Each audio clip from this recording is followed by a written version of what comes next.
Hi all, welcome to football arena. Neymar ജൂനിയറുടെ പരിക്ക് അത് ഒരൽപ്പം ഗുരുതരമാണ്. ഗ്രേഡ് 2 ഇഞ്ചുറിയാണ്.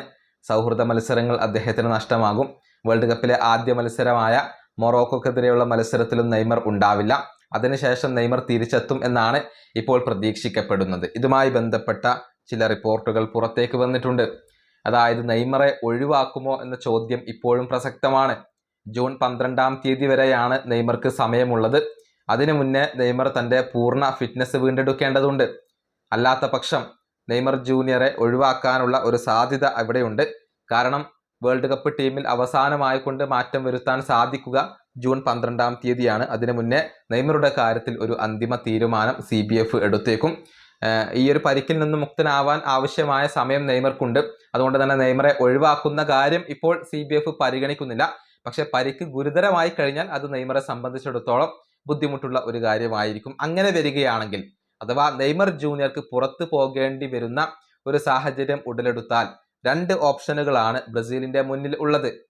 ഒന്ന് ജാവോ പെഡ്രോയാണ്, മറ്റൊരാൾ ഫ്ലമംഗോക്ക് വേണ്ടി കളിക്കുന്ന പെഡ്രോയാണ്. ഈ രണ്ട് താരങ്ങളിൽ ഏതെങ്കിലും ഒരു താരത്തിന് നറുക്ക് വീഴും എന്നാണ് UOL ഇപ്പോൾ റിപ്പോർട്ട് ചെയ്തിട്ടുള്ളത്. മാത്രമല്ല ജാവോ പെഡ്രോ ഇതിനു വേണ്ടി കാത്തിരിക്കുകയാണ് എന്നുകൂടി അവർ പറയുന്നുണ്ട്. അതായത് വെക്കേഷനൊക്കെ ജാവോ പെഡ്രോ ഇപ്പോൾ കട്ട് ചെയ്തിട്ടുണ്ട്. ഏത് നിമിഷവും ബ്രസീലിന്റെ ടീമിലേക്ക് വിളി വരാം എന്നാണ് ജാവോ പെഡ്രോ ഇപ്പോൾ പ്രതീക്ഷിക്കുന്നത്.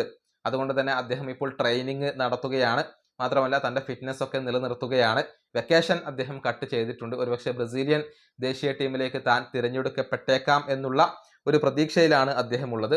മാത്രമല്ല ബാഴ്സലോണ അദ്ദേഹത്തിൽ താല്പര്യം പ്രകടിപ്പിച്ചിട്ടുണ്ട് എന്നുള്ളത് കൂടി ഇവിടെ പ്രസക്തമാണ്. അതുകൊണ്ട് തന്നെ അദ്ദേഹം തൻ്റെ ഫിറ്റ്നസ് ഒക്കെ ഇപ്പോൾ മെയിൻറ്റെയിൻ ചെയ്യുന്നുണ്ട്, ട്രെയിനിങ് നടത്തുന്നുണ്ട് എന്നാണ് ഈ ബ്രസീലിയൻ മാധ്യമം റിപ്പോർട്ട് ചെയ്തിട്ടുള്ളത്.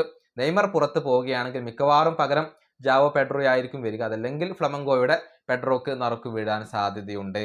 ഈ വീഡിയോ അവസാനിപ്പിക്കുന്നു. അടുത്തൊരു വീണ്ടും കാണാം.